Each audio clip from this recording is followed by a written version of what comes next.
Hello, everybody. Thank you very much.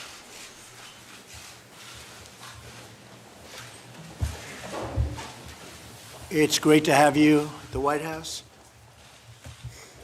And I just wanted to pass on word that Otto Warmbier has just passed away.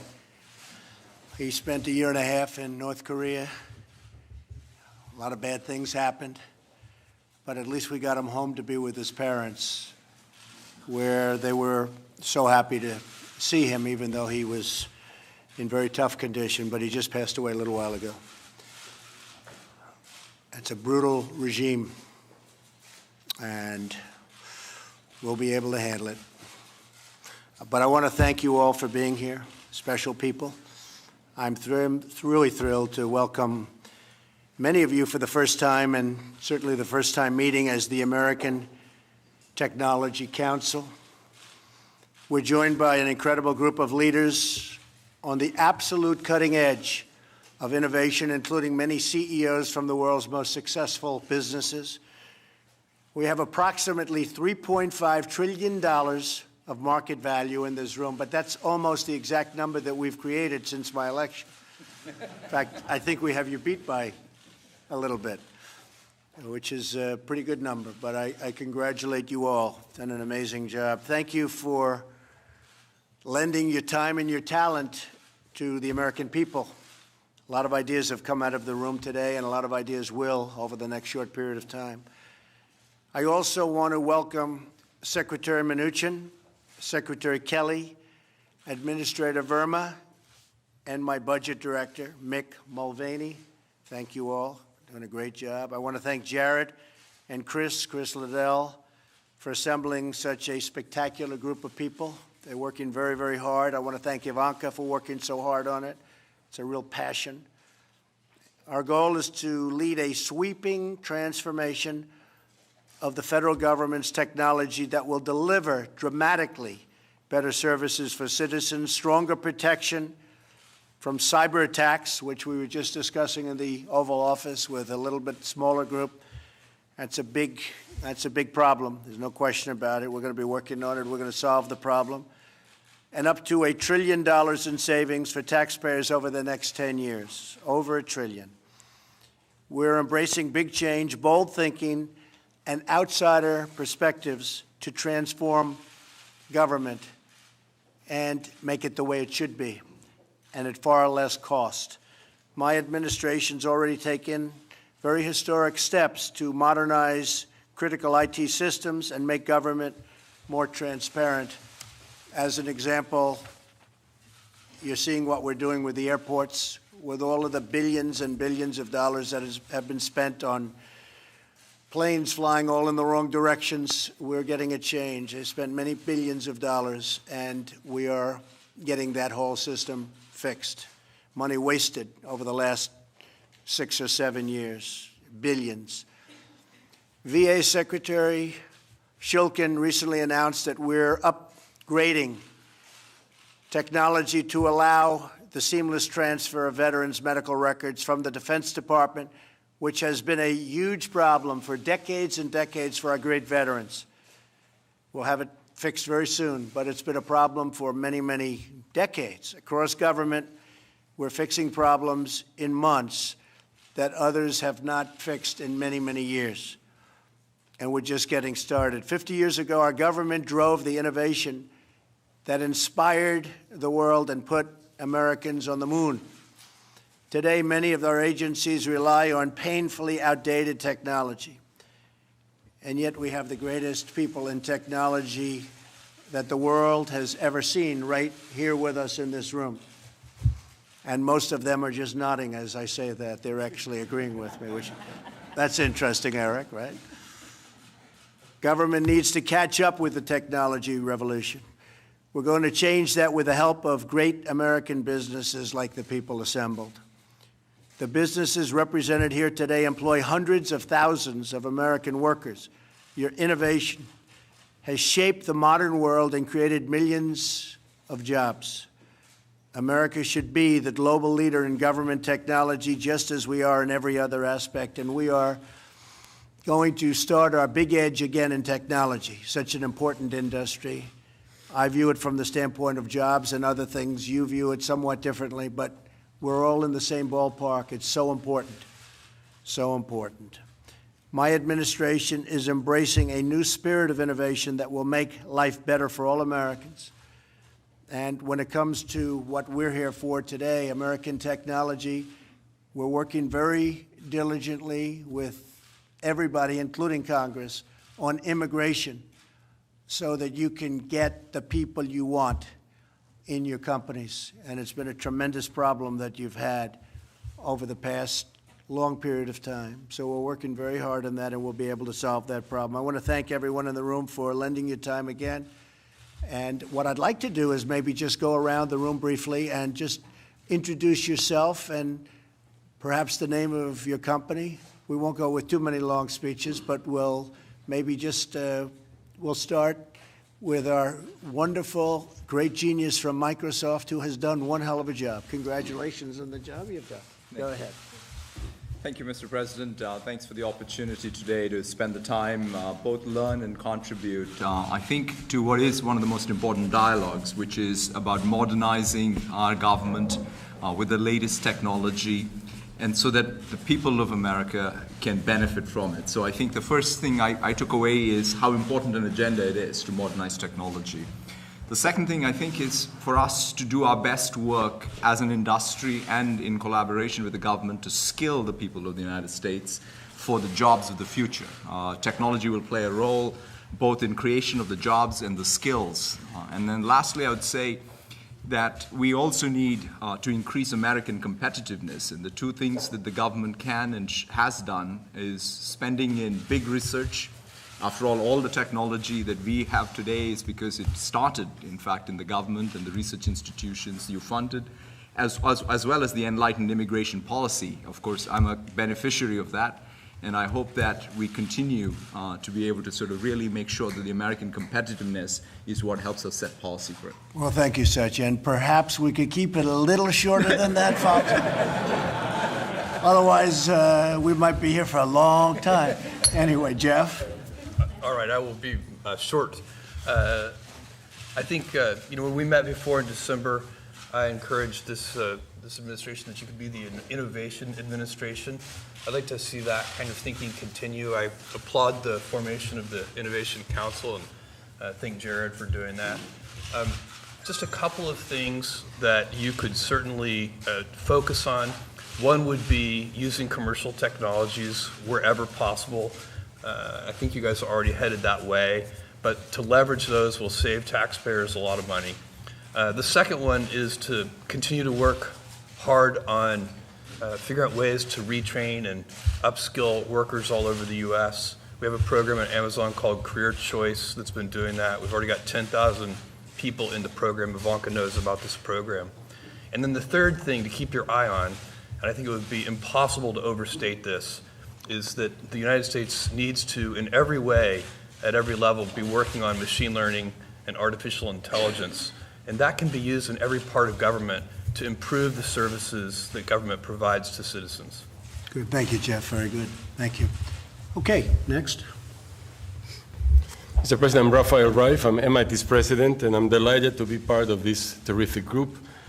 Let me say that I applaud the focus of the administration and innovation.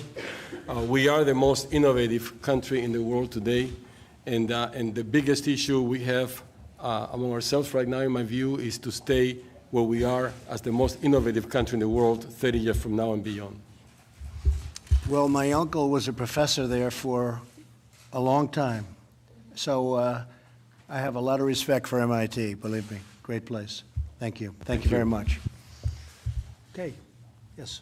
Carol Folt. I'm the chancellor at UNC, and I too am delighted to be here talking about innovation and workforce and talent. I mean, people have said what's really important, but when I think about the future, I think of all those kids that have such capacity, and what we're talking about is trying to take every resource we have to put to building that innovation capacity for the country, and so it's great to be here. Thank you very much. Yes, thank you. I'm Tom Layton from Akamai, and we protect government websites from attackers, the majority of the government websites, including whitehouse.gov. The DNC could have used you. Well, it's an important job, and as you can imagine, there's a lot of folks out there trying to do bad things, and we're delighted to help with the effort to save $1 trillion and to secure the government. Good, thank you. Thank you, Mr. President. I'm Zach Bookman, CEO of a company called OpenGov. We have about 1,500 governments across the country as customers of our smart government cloud for budgeting and intelligence and open data. I'm really excited and honored to be a part of today's conversation, and I applaud the work that Jared and so many others here are leading. It's clear to me that a lot of the thinking being applied is exactly what's been needed for a long time, and I think it's just the beginning of a lot of innovation. So I think that's right. Thank you very much. Pat Gelsinger, CEO of VMware, also representing Dell here today. And we're some 70+% of government workloads run in the VMware software today, so we're thrilled to be able to be in that role today. But more importantly, moving it forward to the cloud, we think is critical, this potential in cyber and really putting in place cyber hygiene. And ultimately, we as an industry are the product of the seed corn that was planted 30, 40, 50 years ago from the great research investments of government and university. And we deeply believe that we need to be planting those seed corns for our children and grandchildren. Great, thank you. So, Mr. President, Steve Mollenkopf, CEO of Qualcomm. We thank you for the opportunity to contribute today. I would say our company works a lot on creating the base technology that allows big transitions to exist in cellular technologies. And we're very excited about the upcoming 5G transition. It's going to be a big job creator worldwide. I think it's important that the U.S. stays competitive, and we applaud the direction that the administration is taking. Thank you very much. Mr. President, my name's John Doerr, chairman of Kleiner Perkins and of a startup company called Nuna.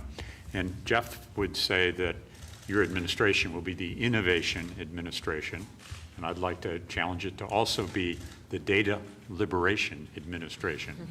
There's $1 trillion worth of value locked up in government databases, and if we unlock that, we can transform healthcare, we can improve services for citizens, we can lower the costs of government, and if you set the data free, the entrepreneurs are going to do the rest.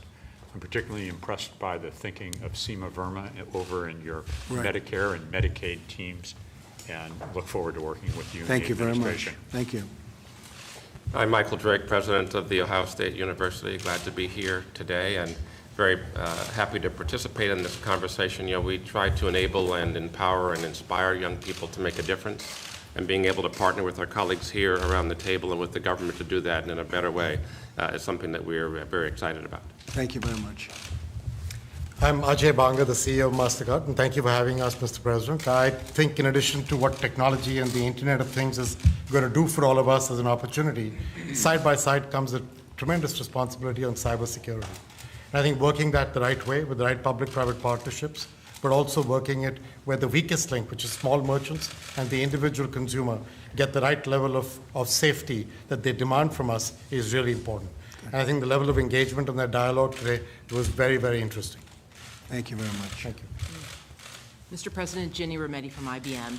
And I've had the pleasure of being in a number, and the honor of being in a number of these sessions. And I think it's worth noting that the efforts around workforce development, around cybersecurity, around modernization, while they're difficult, in this short time, there has been progress already made. And so I would really say on behalf of both, Ivanka and Jared and Chris and Reed, those of us who've been in it from the beginning, I can already see, and actions have been taken. So while these are difficult problems, I would just encourage us to keep going, because I actually can see the change happening already. So I think this is a good sign of progress. Thank you, Jenny. Yeah. Thank you very much.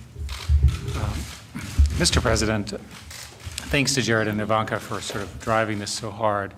I'm absolutely convinced that during your administration, there's going to be a huge explosion in new opportunities because of the platforms that are getting built in our industry. Those will create huge, very large new business opportunities for which we entrepreneurs, technical talent, immigration, and so forth, that you understand. It can drive America very, very positively forward, and it's going to happen soon during your leadership. We will, Eric. Peter? Mr. President, I'm Peter Thiel. I'm a venture capitalist in Silicon Valley. Very honored to be here today with all these terrific people. I think that the tech industry is an industry that is doing well in America, and we need to sort of make it do even better and give it the support, the regulatory support, in all sorts of different ways. And I think your administration's off to a terrific start in doing these things. Thank you, Peter. Thank you for your help. Appreciate it. Mr. President, I'm Shantanu Narayan. I'm CEO of Adobe. We're the company that's best known for Photoshop and PDS. Thank you for having us today. Two quick things. One is, I think you're championing a culture of innovation. I think is going to be critical to our country's future leadership, and shared services for improving government will, I believe, drive a lot of efficiency. Thank you very much. Mr. President, Brian Krzanich, CEO of Intel. You know, what I got out of today is, first, is a great honor to be here and a real pleasure, but also it was a great outreach, I think, between the private-public partnerships that we can really drive innovation much, much faster. And so I hope today's just the start of what we can accomplish together. Thank you. A great company, and I appreciate it. Thank you very much. I'm deeply honored to be here. I'm Alex Karp, Palantir. Know many people in the room and in your White House from our work, and have supported General McMaster on the front line and many of the special operations people in America and around the world. What's very gratifying about what you're doing is the focus on getting more output for the input, which I don't think there's been a deep focus on in the past. And I'm really grateful to your staff for pushing that forward. We focused on rooting out waste, fraud, and abuse in the government, which is something I think all Americans would welcome, and I thank you for your efforts. Thank you. Thank you very much. Bill McDermott from SAP. It's been a great pleasure working with your team on the intellectual renewal of America. We've had the opportunity, the great opportunity, to work with the Army, the Navy, even states like Indiana, and driving results. And I know you want to drive results. So in addition to the trillion in costs we can take out, probably we can add another $2 trillion on the numerator in terms of digital business by getting the public and the private sector in full cooperation under your administration. Look forward to supporting you every way I can. Thank you very much. Thank you, Mr. President. Hi, I'm Kyron Skinner. I think you know me from the campaign on the foreign and diplomacy side and from transition as well. But I'm also a professor at Carnegie Mellon University, where I work on international security issues, cybersecurity with the engineers and computer scientists. And what I liked most about today is that we talked about recreating the ecosystem of the early decades of the Cold War between government, among government, the private sector, and the university to regenerate our economy and create innovation. I'm also a fellow at the Hoover Institution at Stanford, and they'll get mad at me if I don't mention that. That's good. Thank you very much. Appreciate it. Thank you, Mr. President. Thank you, Mr. President. I'm Julie Sweet, CEO of North America for Accenture. The level of discourse and enthusiasm in the sessions today, which were very productive, is a powerful reminder of the importance of collaboration. And I think two very clear themes were that modernizing the government is not about technology, it is about outcomes for our citizens. And second is the investment also in our great public servants that this will bring about, and the opportunities for the many people who serve in the federal government today to help them bring better services and outcomes for the citizens. And those are both very important and exciting themes. Thank you. Thank you very much. I'm Safra Katz, CEO of Oracle. We had an absolutely tremendous day working together. The partnership between academia, the government, and commercial enterprises is such a powerful combination together with leadership, which is critical for real success. And you had volunteers from all sides and a lot of people working already and raring to go for the next level. So thank you. Thank you, Sam. I'm Tim Cook from Apple. The U.S. should have the most modern government in the world, and today it doesn't. And it's great to see the effort that Jared is putting in working on things that will pay back in 5 and 10 and 20 years. The government should be focused on its citizens, and the services of the government should be measured on how pleased the citizens are with receiving those services. That basic premise is not how it's done today. And so I would really encourage you to ask the cabinet how they're measuring their parts of government and what they're doing to serve the citizens that they're meant to do. Secondly, totally unrelated, but something I feel very passionate about, coding should be a requirement in every public school. We have a huge deficit in the skills that we need today versus the skills that are there. And we're trying to do our part, or hopefully more than our part, in doing that. But I think leadership from government is also key. Thank you very much, Tim. Appreciate it. And appreciate all you're doing over the last number of months for jobs. Thank you all. Thank you very much. Appreciate it. Thank you.